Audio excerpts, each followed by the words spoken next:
The next speaker will be from Reliance by Kartik Fojdar, Head NHQ CES Engineering Instrumentation, and Sunita Devi will be followed.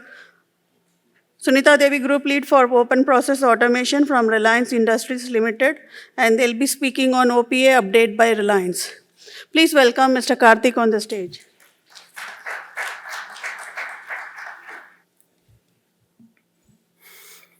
Good afternoon.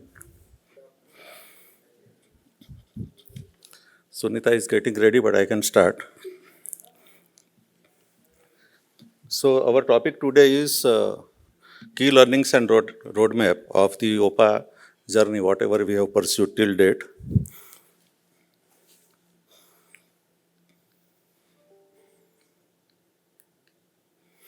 Okay. I will skip this fast because you know what is Reliance Industries Limited. Reliance is now in a lot of businesses like hydrocarbon, retail, geo, digital services and all, and progressed very exponentially in last couple of decades. So I would not talk much on that. Okay, now coming back to today's topic. Now, if you see the control systems being used in the process industries for now 2-3 decades, it has come a long way, and the state-of-the-art system which we are using today has served its purpose and served the industry. Reliability, availability, and safety KPIs have been served. With all this, we definitely have certain constraints or the pain area for the end users. And so when we started the journey, these are the pain areas which were in our mind. And if you take the life cycle cost of any control system, it is quite high at present. And there are inherent reasons behind that.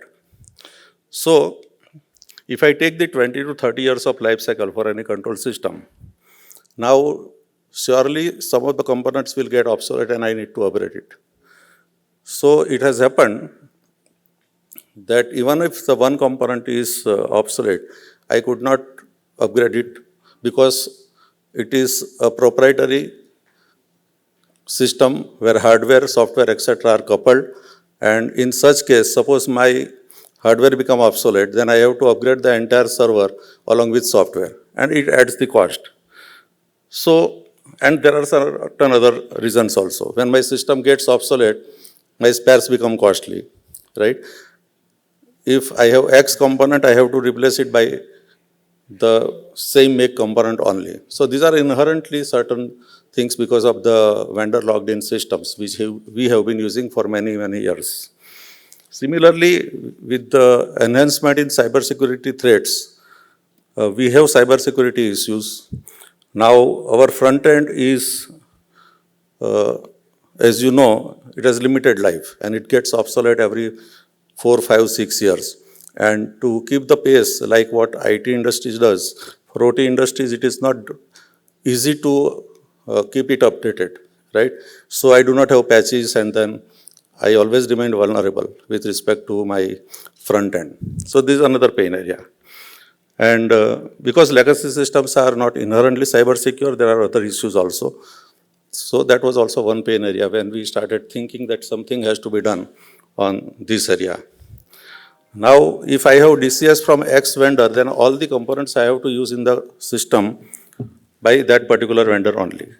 Even if I know that this particular component is better with some other vendor, I cannot integrate that way. So ability to use best-in-class components is not there, okay? And if I want to replace the entire system by another vendor, then my engineering cost and efforts goes very high. So that is also one pain area. And we have been discussing AI and other things a couple of days. So the whatever I want to do at enterprise level, IT/OT integration or convergence part, legacy system has some limitation in that also. So these are basically certain pain areas based on which we thought that let us join the OPA forum. And our objectives, or you can say expectations, were something like this. So we want to have a system wherein that vendor lock-in is broken. We want to use best-in-class components, so interoperability is required, which Mr. Jagasya, stressed in his particular presentation. We want delinking of hardware and software so that certain pain areas, like my upgrade cost, compatibility issues, those are also eliminated. And we want the framework, not only communication framework, but the DCNs, or what we call hardware components, those should also be inherently cyber secure. So that was the idea. And in future, when we want to utilize the new technology as enterprise level, we want the system to be future proof and everything should be feasible what I desire in the future. So these were the expectation. And we thought that OPAs would be able to realize these objectives. So if I want to reduce the life cycle cost, hardware upgrades independent of the software upgrade, that is what is the feature of the OPA-based system. Incremental and partial system upgrades will be supported by the system.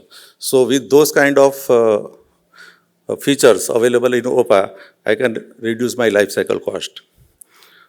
I already explained usage of the best-in-class components. Because of the openness of the system and interoperability, we will be able to address that pain area also. Cybersecurity is inherently available in the OPA, so that will also address some of our cybersecurity related pain areas, and future proofing is the another. So these are certain elements of OPA which we thought that it will address our current pain areas and we will have a better control system.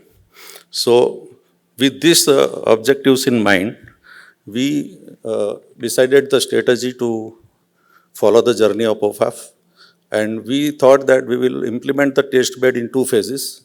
So first phase of the test bed was completed, and which Sunita will try to explain what we did, what we could achieve, what are the gaps remaining, and what is the forward path for OPA phase 2. And once we complete the 2 OPA test bed trials, then we will be ready for going to the field trial for some non-critical process unit, wherein actually the system is running on the process plant.